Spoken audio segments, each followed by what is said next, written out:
Hello friends, brothers and sisters, welcome to my YouTube channel found Sinai. எல்லாரும் எப்படி இருக்கிறீங்க? கிட்டத்தட்ட ஒரு 6 மாசம் என் சேனல் எந்த வீடியோமே வந்திருக்காது. Sorry for that. பட் இன்னைக்கு ஒரு எக்ஸைட்டிங் வீடியோவோட நான் வந்திருக்கிறேன். மவுண்ட் சீனாய் இன் சவுதி அரேபியா. ஏற்கனவே நான் 2023 வருஷம் சீனாய் மலைக்கு போய் பார்த்துட்டு வந்து சில வீடியோஸ் போட்டேன். அதன் பின்பு 2 வருஷம் அந்த இடத்துக்கு போகல. ஸோ மறுபடியும் 2025ல போற ஒரு சான்ஸ் எனக்கு கிடைச்சது. ஸோ இந்த time with clear video and clear pictures நான் இன்னும் டீட்டெயிலா சில இடங்களை உங்களுக்கு சீனாய் மலையின் அடிவாரத்துல காட்ட போறேன். ஸோ இந்த வீடியோ 2 பார்ட்டா இருக்கும். முதல் பார்ட் சீனாய் மலையின் அடிவாரம், அதுல இருக்கிற முக்கியமான இடங்கள் வித் பிப்ளிக்கல் எவிடன்ஸ், வேத ஆதாரத்தோட நான் உங்களுக்கு காட்ட போறேன். ஸோ ப்ளீஸ் இந்த வீடியோ கண்டிப்பா மிஸ் பண்ணாதீங்க, வாட்ச் பண்ணுங்க. இந்த வீடியோ பார்க்கும்போது கீழே வர பைபிள் ரெஃபரன்ஸை நீங்க அப்படியே எடுத்து பாருங்க. So that will show that this is exactly mount Sinai and it is in Saudi Arabia. நான் சவுதி அரேபியால தான் இருக்கிறேன். ஸோ செகண்ட் பார்ட்ல இஸ்ரவேல் ஜனங்கள் சிவந்த சமுத்திரத்தை கடந்து எக்ஸாக்டா எந்த பாயிண்ட்ல வந்தாங்களோ அந்த இடத்த காட்ட போறேன். மோசேயின் மாமனாகிய எத்ரோவுடைய ஊரை காட்ட போறேன். அதே மாதிரி மோசஸோடைய வெல், அவர் ஜிஃபோராவை சந்திச்ச இடம். ஸோ இதெல்லாமே செகண்ட் பார்ட்ல வரப்போகுது. ஸோ கண்டிப்பா இந்த சீரீஸை மிஸ் பண்ணாதீங்க. அண்ட் சப்ஸ்கிரைப் பண்ணுங்க என்னோட சேனலுக்கு. தொடர்ந்து சில வீடியோஸ் நான் போட போறேன், சில ஷார்ட்ஸ் எல்லாம் வரப்போகுது. ஸோ கண்டிப்பா பாருங்க, don't miss. And again I tell you, Mount Sinai is in Saudi Arabia. Saudi Arabia தான் Mount Sinai இருக்குது. So come on, let's go to the greatest place in human history.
Dear friends, brothers and sisters, mount Sinai, Sinai மலை, இந்த வார்த்தையை தெரியாத கிறிஸ்தவர்களோ இஸ்லாமியர்களோ யூதர்களோ இருக்கவே முடியாது. ஏன்னா மோசே கடவுள்கிட்ட இருந்து சட்ட திட்டங்களை வாங்கி இஸ்ரவேல் ஜனங்களுக்கு கொடுத்த மிக முக்கியமான ஒரு இடம் தான் இந்த சீனாய் மலை.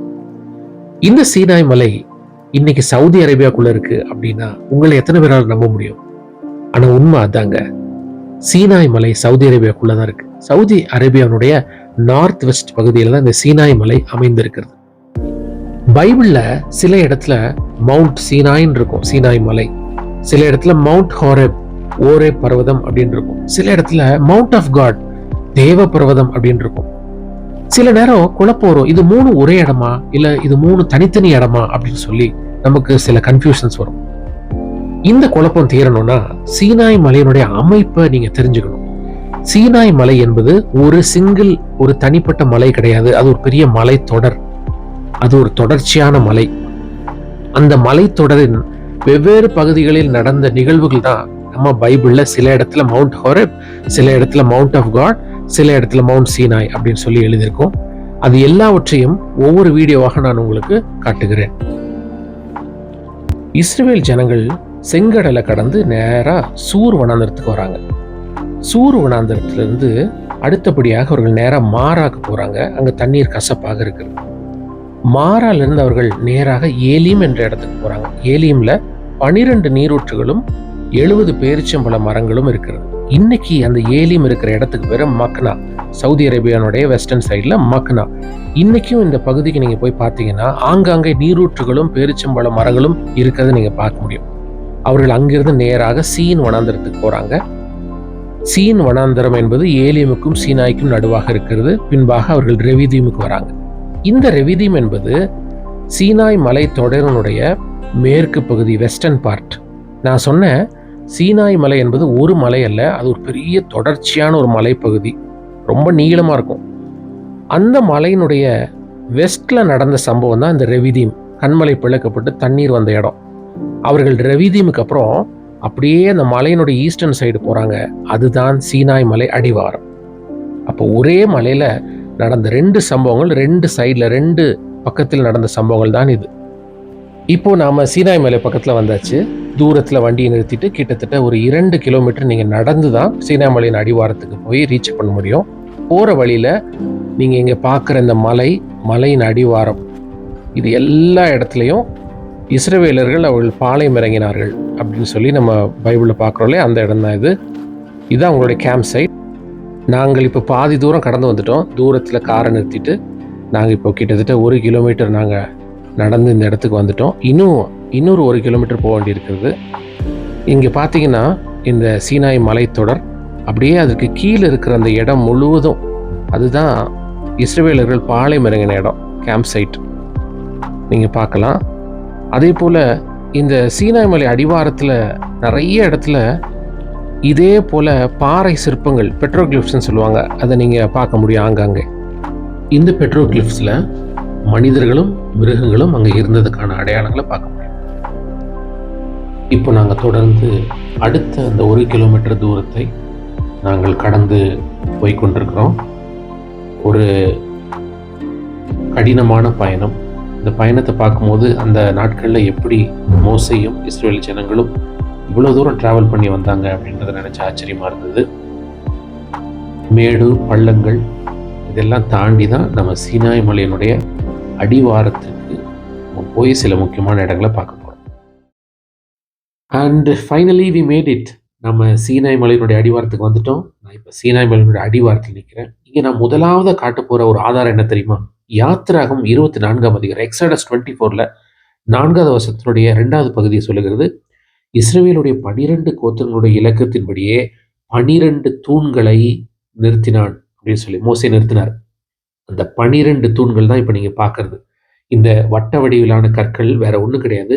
மோசே நிறுத்தின அந்த 12 தூண்கள் 12 கோத்திரத்துக்கு அடையாளமாக இன்னைக்கும் இந்த இடத்துல கிட்டத்தட்ட 9 கற்கள், 9 தூண்கள் டேமேஜ் ஆகாமல் அப்படி இருக்கு. ஒரு 3 தூண்கள் கொஞ்சம் உடஞ்சு போயிருக்கு. இது முதலாவது முக்கியமான ஆதாரம். இதுதான் மவுண்ட் சீனாய், இதுதான் சீனாய் மலையின் அடிவாரம் என்பதற்கு.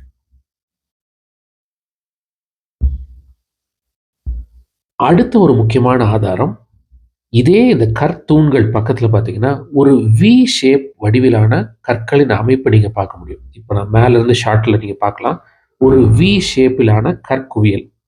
இதுவும் அதே யாத்திராகமும் 24ஆம் அதிகாரத்தில் அதே நான் சொன்ன 4ஆம் வசனத்தினுடைய முதல் பகுதியில் இருக்கு. மோசே கர்த்தருடைய வார்த்தைகளை எழுதி வைத்து அதிகாலமே எழுந்து மலையின் அடியில், முக்கியமான வார்த்தை, மலையின் அடியில் ஒரு பலிபீடத்தை கட்டி.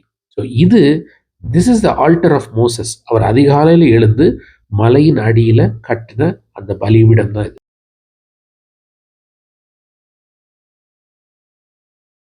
இந்த பலிபீடத்தினுடைய அமைப்பை பார்த்தீங்கன்னா 2 வரிசைகளை அவர்கள் கட்டியிருப்பாங்க. எதுக்குன்னா காளைகளை வரிசையாக நிப்பாட்டி வைத்து, அதே 24ஆம் அதிகாரம் யாத்திராகம் 5வது வசனம் சொல்லுகிறது, இஸ்ரவேல் புத்திரரின் வாலிபரை அனுப்பினான். அவர்கள் சர்வாங்க தகன பலிகளை செலுத்தி கர்த்தருக்கு சமாதான பலிகளாக காளைகளை பலியிட்டார்கள். அப்ப இதுல வரிசையாக காளைகளை அவர்கள் நிறுத்தி வைத்து, இப்ப இந்த வரிசையின் கடைசியில ஒரு பெரிய மேடை போன்ற அமைப்பை நீங்க இப்ப பார்க்க முடியும்.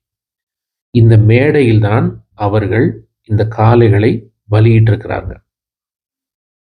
இந்த மேடை மீது வைத்து அவர்கள் காளைகளை ஒவ்வொன்றாக அந்த வாலிபர்கள் பலியிட்டிருக்காங்க. எக்ஸாக்டா பார்த்தீங்கன்னா மலையின் அடியில, வசனத்தின்படியே மலையின் அடியிலே இந்த ஆல்டர் ஆஃப் மோசஸ், மோசேனுடைய பலிபீடம் அமைக்கப்பட்டிருக்கிறது. இன்னொரு ஆச்சரியமான விஷயம் என்னன்னா, இந்த பலிபீடம் வெட்டின கற்களால் உண்டாக்கப்படவில்லை. அதுவும் நம்ம வேதத்தில் இருக்கு.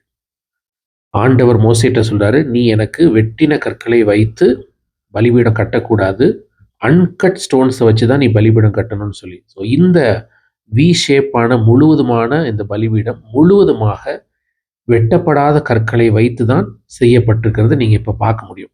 இந்த அமைப்பினுடைய இறுதியில் இருக்கிற இந்த மேடை போன்ற இடத்துல அவர்கள் காளைகளை வாலிபர்கள் பலியிட்டிருக்கிறார்கள். இதுவும் ஒரு முக்கியமான ஆதாரம். இது சீனாய் மலை, அதன் அடிவாரத்துல இந்த மோசேனுடைய ஆல்டர் பலிபீடம் அமைந்திருக்கிறது. இதற்கு ஆதாரமான வசனம் யாத்ராகமம் 24ஆம் அதிகாரம்.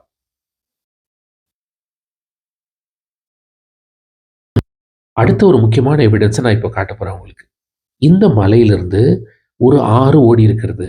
அன்னைக்கு இங்க பாளையம் இறங்கின ஜனங்கள போஷிக்கணும் இல்லையா? அவங்க தண்ணி குடிக்கணும் இல்லையா? அதுக்காக ஒரு ஆறு ஓடி இருக்கிறது. அந்த ஆறு ஓடியதற்கான தடம் இன்றைக்கும் நீங்க இருக்கிறத பார்க்க முடியும். ஒரு ட்ரை ரிவர் பெட் இங்க இருக்குது. சரி, இதுக்கு வசனம் எங்க?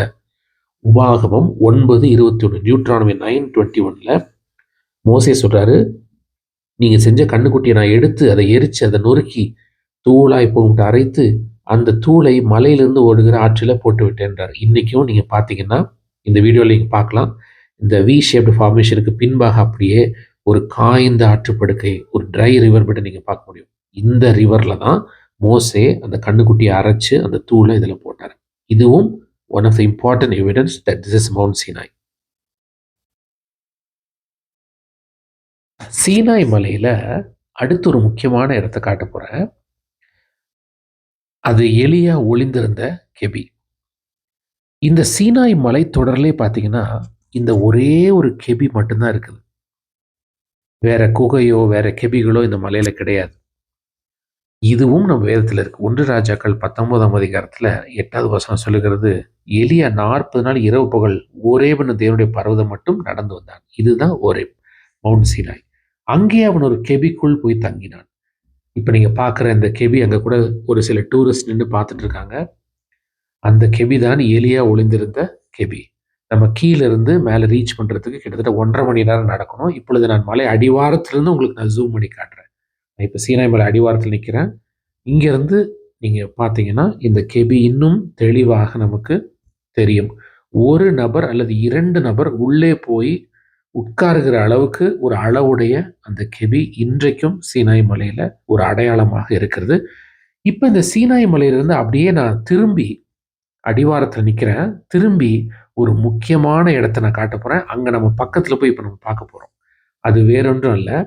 ஆரோன் பொன் கன்றுக்குட்டி செஞ்சு ஒரு பெரிய கல் மேடையின் மீது வைத்து இஸ்ரவேலர் எல்லார்களும் வணங்குனாங்க இல்லையா? அந்த ஆரோன் பொன் கன்றுக்குட்டி வைக்கப்பட்ட அந்த கல் மேடை தான் இது நீங்க தூரத்துல பார்க்கிறது.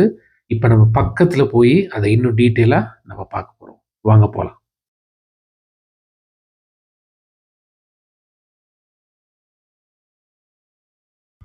எனக்கு பின்னாடி நீங்கள் பார்க்குற இந்த ஸ்ட்ரக்சர் தான் வந்து ஆரோன்ஸ் கோல்டன் காஃப் ஆல்டர்.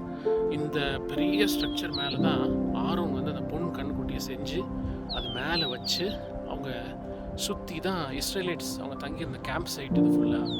ஸோ இங்கே எல்லாமே அவங்க இருந்து இந்த பொன் கண்டுக்குட்டியை செஞ்சு இது மேலே கோல்டன் காஃப் செஞ்சு இது மேலே வச்சு அவங்க கொண்டாடி இருக்காங்க. அண்ட் தூரத்தில் நீங்கள் பார்க்குற அந்த பிளாக் கலர் டாப் இருக்கிற அந்த மவுண்டன், அதான் மவுண்ட் சீனாய். தேவன் வந்து அக்கினியாய் இறங்கி அந்த மலை மேலே இருந்தார் இல்லையா? ஸோ அந்த அந்த அந்த அக்கினியுடைய அந்த சுவடு வந்து இன்னுமே அந்த மவுண்ட் சீனாய் மேலே இருக்குது. ஸோ அங்கேருந்து தான் மோசஸ் சத்தம் கேட்டு இறங்கி he came down and saw people were worshipping the golden calf. So நீங்கள் இந்த மலை இந்த இந்த சின்ன அந்த ஒரு ஸ்ட்ரக்சரை சுற்றி பார்த்தீங்கன்னா அந்த காஃபுடைய பெட்ரோகிளிப்ஸ் அண்ட் மாடு பெட்ரோகிளிப்ஸ் எல்லாம், ஆடு பெட்ரோகிளிப்ஸ் எல்லாம் நீங்கள் பார்க்க முடியும். ஏன்னா ஜனங்க இங்கே இருந்த எல்லாமே தங்கியிருந்தாங்க. This is the camp site. And finally நம்ம வந்துட்டோம் ஆரோனுடைய கோல்டன் காஃப் ஆல்டர். ஆரோன் பொன் கன்றுக்குட்டி செஞ்சு இந்த கல் மேலே தான் வச்சு அவர்கள் இஸ்ரவேல் ஜனங்கள் அந்த பொன் கன்றுக்குட்டியை வணங்கி இருக்கிறாங்க.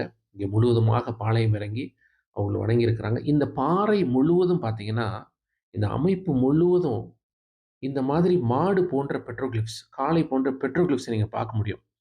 இந்த பெட்ரோகிளிப்ஸ் கிட்டத்தட்ட 5000 ஆண்டுகளுக்கு முன்பு பழமை வாய்ந்தது. அது குறிப்பாக இது ஒரு ஆண் காளை. எதை வச்சு ஆண் காளைன்னா, அவங்க அந்த பெட்ரோகிளிப் பண்ணும்போதே கீழே ஆண் குறியை அவர்கள் அதையும் சேர்த்து நோட் பண்ணி செதுக்கி வச்சிருக்கிறாங்க. அதன் பின்பாக பார்த்தீங்கன்னா, அந்த ஆண் காளைக்கு கீழே 2 நபர்கள் கையை தூக்கி பிடித்திருப்பது போல ஒரு அமைப்பை நீங்க பார்க்க முடியும். இது தெளிவாக எகிப்து தேசத்தில் வணங்கப்பட்ட காளை தெய்வம். அத அப்படியே இவங்க வந்து இங்க ஆரோன்ட்ட சொல்லி அதே மாதிரி ஒரு சிலைய செஞ்சு அவர்கள் வணங்குறாங்க.